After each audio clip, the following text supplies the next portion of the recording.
वालेकुम दोस्तों, मैं हूं खलील सो और आप देख रहे हैं मेरा चैनल केस व्लॉग। तो आज हमारा सेकंड डे है बैंकॉक में और आज हम एक्सप्लोर करेंगे ग्रैंड पैलेस और ये जो मेरे पीछे आप देख रहे हैं टेम्पल। तो चलते हैं। ये सारे टूरिस्ट आ रहे हैं महल के अंदर, तो बहुत ही ज़्यादा टूरिस्ट थे, बहुत सारा इंतज़ार किया अंदर जाने के लिए। पहले परेड हुई और जैसे ही परेड ख़त्म हुई तो टूरिस्ट को अंदर जाने की इजाज़त दे दी गई कि आप जा सकते हैं। और ये याद रखिएगा कि सुबह तकरीबन 11 बजे से लेके 3:30 बजे तक आप यहाँ आ सकते हैं। 3:30 बजे के बाद ये गेट बंद हो जाता है, आप ग्रैंड पैलेस नहीं घूम सकते।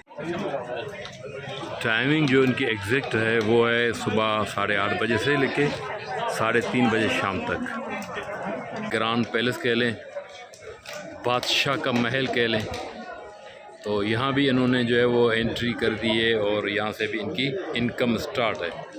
तो देखें तो हमारे यहाँ तो ऐसा होता है पाकिस्तान में कि ऐसी जितनी भी चीज़ें हैं उनको बैन किया जाता है आम पब्लिक के लिए, लेकिन ये ऐसे पैलेस से भी कितने पैसे कमा रहे हैं। टूरिस्ट को टिकट नहीं मिल रही कि टिकट कहाँ से ख़रीदें। तो ये मिल गई है हमें टिकट ग्रैंड पैलेस की, 500 बात की ये टिकट है। 3 टिकट हमने ख़रीदी हैं और अब हम जाएंगे पैलेस के अंदर। तो अभी हम जा रहे हैं एंट्री में और दिखाएंगे टिकट और जाएंगे अंदर। और यहाँ से शुरू होती है महल की दास्तां। तो ये सारा इनका ओल्ड कल्चर, किस तरह ये हाथियों पे आते थे, इनके महलों पे हमले होते थे और कैसे फिर ये इन हमलों से बचते थे। बादशाह की रिहाइश कैसी थी, कैसे बादशाह रहते थे घने जंगलों में, छोटे से शहर से लेकर फिर आहिस्ता आहिस्ता किस तरह ये शहर बढ़ता गया और ये किंगडम बढ़ती गई और इस तरह ये एक बहुत ही बड़ा और प्यारा खूबसूरत मुल्क बन गया। ये सारी दास्ताएं इस मुल्क की जो पेंटिंग के वसीले बयां की गई है। सारा इनका ओल्ड कल्चर, किस तरह इन पे हमले हुए, किस तरह लोग आए, किस तरह उन्होंने उनको फेस किया और किस तरह उन्होंने अपनी किंगडम को बचाया। ये वो वाहिद मुल्क है इस खत्ते में तकरीबन जिसके ऊपर किसी भी बाहर वाले मुल्क के लोगों ने जो है वो हुकूमत नहीं की। ये सबसे बचे रहे और इन्होंने किसी को अपने ऊपर हावी नहीं होने दिया। ब्रिटिश आए लेकिन ब्रिटिश को उन्होंने कहा कि आपके जो भी रूल्स रेगुलेशन है हम उनको फॉलो करेंगे, आप हमें जो है वो फ्री कर दें, आप हमारे ऊपर काबिज़ ना हो, हम आपके कहने पे चलेंगे। तो ब्रिटिश को ये बात अच्छी लगी तो उन्होंने इस बात को कंटिन्यू किया और ये जो है वो इनको आज़ाद रहने दिया। ये सारा महल है, कितने प्यारे प्यारे मुजस्समे बने हुए हैं, खूबसूरत। ये माहौल देखें इस महल का, बहुत ही प्यारा माहौल। टूरिस्ट ही टूरिस्ट हर जगह। ये महल है, महल की डेकोरेशन आप देखें, ऐसे लग रहा है कोई जन्नत का मंजर हो, ऐसा महल उन्होंने बनाया है। और फिर सबसे बड़ी बात, उसको पब्लिकली खोल दिया है ताकि आप घूमो फिरो और इससे भी मुल्क को इनकम हो, मुल्क की इकानमी बेहतर हो, मुल्क आगे बढ़े। इतनी बड़ी और कसीर तादाद में यहाँ पे टूरिस्ट आए हैं कि समझ में नहीं आता कि इस महल में ये लोग इतने पूरे होंगे भी नहीं होंगे, लेकिन नो डाउट क्या निज़ाम है इनका, बेहतरीन निज़ाम है। तो हर टूरिस्ट को कवर करना इनको आता है। और सबसे पहले परेड हुई, परेड की वीडियो उन्होंने हमें बनानी नहीं दी। ये महल है, महल के सीन आप देख लें, ये सारे टूरिस्ट जा रहे हैं महल के अंदर।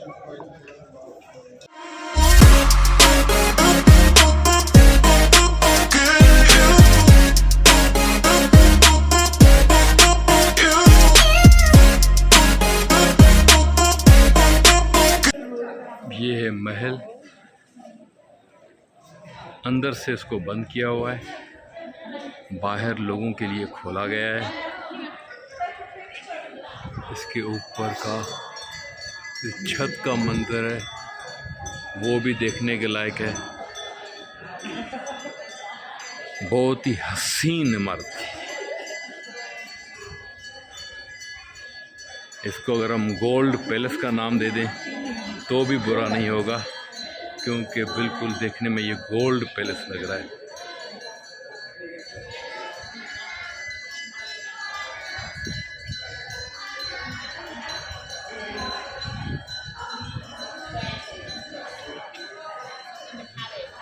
बहुत ही बड़े एरिया में बना हुआ है, बहुत ही खूबसूरत और बेहतरीन आर्च।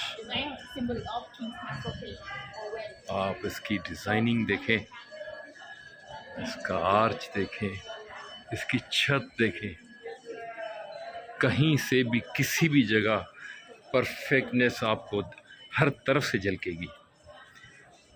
कोई 1 रुपए पाई का भी काम जो है इसमें उन्होंने छोड़ा नहीं है, अगर कोई रहता है तो। और अभी भी थोड़ा बहुत यहाँ पे रेनोवेशन का काम चल रहा है। ये लोग उसके महल के रेनोवेशन कर रहे हैं और इसको और भी बेहतर से बेहतर बना रहे हैं। टिकट एक्सपेंसिव इतनी नहीं है जितनी अगर सोचा जाए तो अब आगे महल की एंट्री और हम जाएंगे इसके अंदर।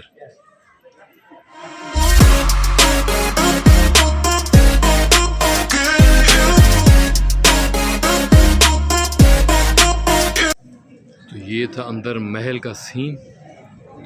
अंदर आवाज़ करना नहीं था, इस वजह से मैंने व्लॉगिंग नहीं की। ये ऊपर का सीन। और अब हम चलते दूसरे पार्ट्स में। ये सारी मूर्तियां बनाई गई हैं, बेहतरीन खूबसूरत जो है फूल और पौधे लगाए गए हैं।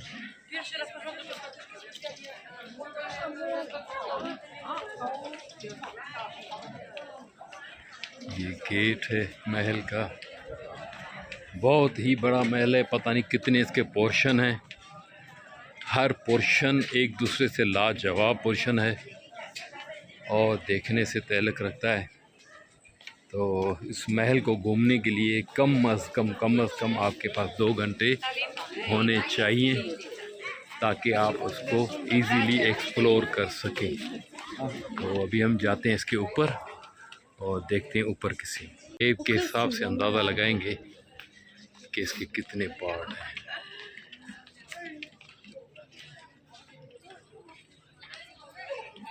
ये मूर्ति देखिए आप किस तरह की डिज़ाइन की है, जैसे हनुमान भगवान, लेकिन एक लेडी की सूरत में, क्योंकि इसकी पूंछ भी बनाई गई है और इसके हाथ में फूल हैं। ये इसका गेट और फिर ये टेम्पल। बहुत ही बड़ा जो है वो ये पैलेस बनाया गया है, हर किस्म की सहूलत और हर जगह टूरिस्ट ही टूरिस्ट। आप ये सोचिए कि एक दिन में ये टूरिस्ट से कमाते कितने होंगे इस एक पैलेस से, क्योंकि लाइनें लगी हुई हैं इस पूरे पैलेस में जाने के लिए और फिक्स टाइमिंग है, उसके बाद आप इस पैलेस के अंदर जा भी नहीं सकते।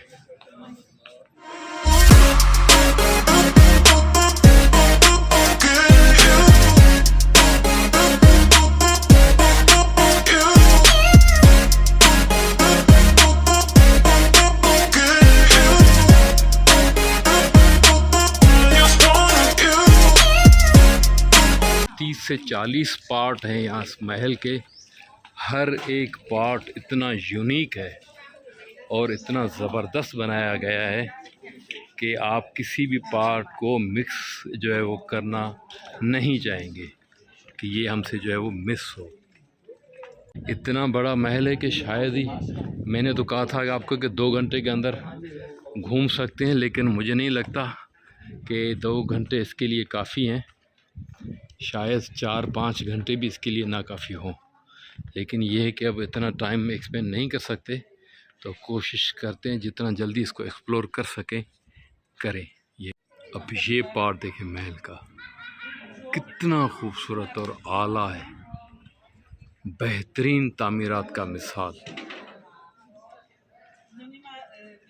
सामने गार्डन, गार्डन के सामने ये हाल, अपनी मिसाल आप है ये सारा महल। अब ये वाला जो हिस्सा है शायद यहाँ पे एंट्री नहीं है, तो हम इसके दूसरे हिस्से में जाएंगे।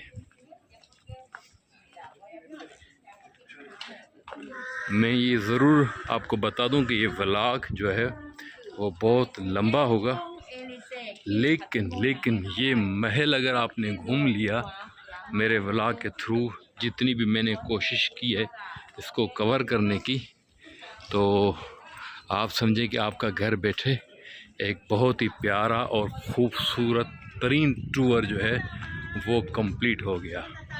फिर जब आप आएंगे और अपनी आँखों से इस महल को देखेंगे, तो आपकी ये बातों में बोलने का जो निज़ाम होगा, सिस्टम होगा, इंशाअल्लाह ताला यही होगा कि जो खलील ने हमें दिखाया था महल, ये महल उससे भी 1000 गुना खूबसूरत है।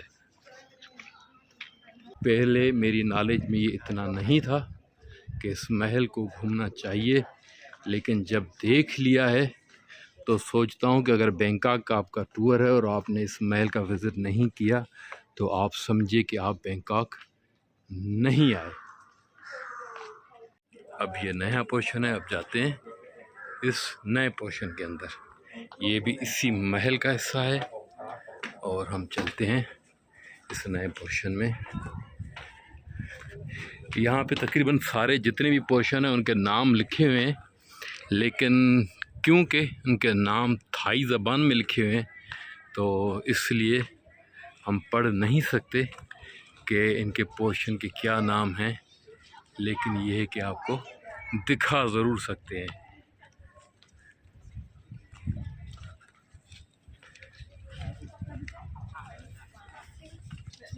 बहुत सारी पब्लिक है, बहुत सारी आवाम है, हर चीज़, हर एरिया डिस्कवर करने की तलाश में है, लेकिन ये है कि महल इतना बड़ा है कि शायद ही कोई डिस्कवर कर सके। तो अब इस पोर्शन को क्लियर करने के बाद हम फिर से जा रहे हैं नए पोर्शन में।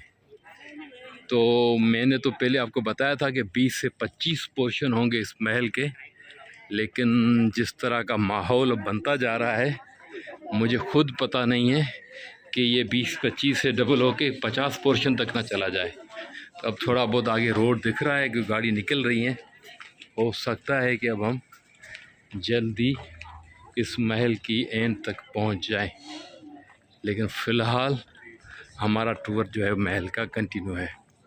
ये कैफ़ेटेरिया का एरिया है महल के अंदर, आप यहाँ चाय पी सकते हैं, पानी पी सकते हैं और अपने आप को थोड़ी देर के लिए रिलैक्स कर सकते हैं और फिर दोबारा अपना टूर कंटिन्यू कर सकते हैं।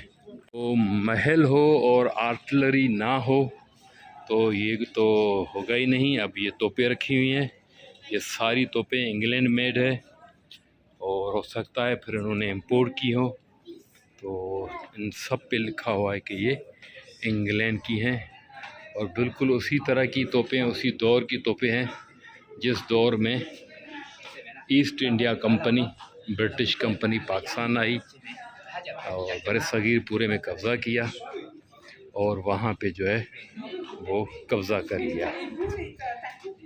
ये इनके गोले जो तोपों में यूज़ होते थे, छोटे से लेके बड़े गोले तक। तो ये सारे टूरिस्ट खड़े हैं, मैं आपको ये तोपें दिखाता हूँ।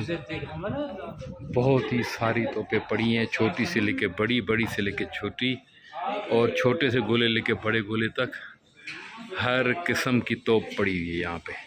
ये मुझे ख़ुद पता नहीं कि इन्होंने यूज़ भी की हैं या नहीं की, लेकिन ये ज़रूर लग रहा है कि ये हैं कम से कम 100 साल से भी ऊपर। फाइनली अब एग्ज़िट का टाइम हो गया।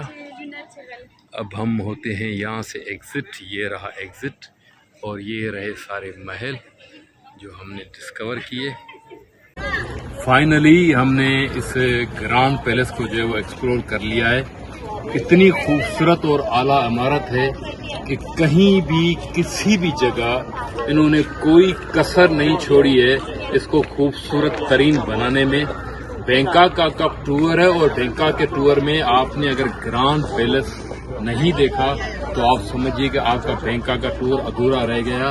इसकी जो आर्किटेक्चर है, इसका जो मिसाल है वर्क का, चाहे वो लकड़ी का काम हो चाहे वो सीमेंट का काम हो, हर एक चीज इतनी बारीकी से खूबसूरत बनाई गई है कि आप देखते दंग रह जाएंगे। और बहुत ही बड़ा पैलेस है, 20 से 25 इसके पार्ट्स हैं, हर पार्ट अलग उम्दा और आला तरीन है। तो इसको देखना जरूर बनता है। अगर आप बैंकॉक आते हैं तो इसका टूर जरूर कीजिएगा। तो अब मिलते हैं स्काई टावर पे, अगला व्लॉग होगा हमारा वहाँ पे। तो थैंक यू, अल्लाह हाफ़िज़।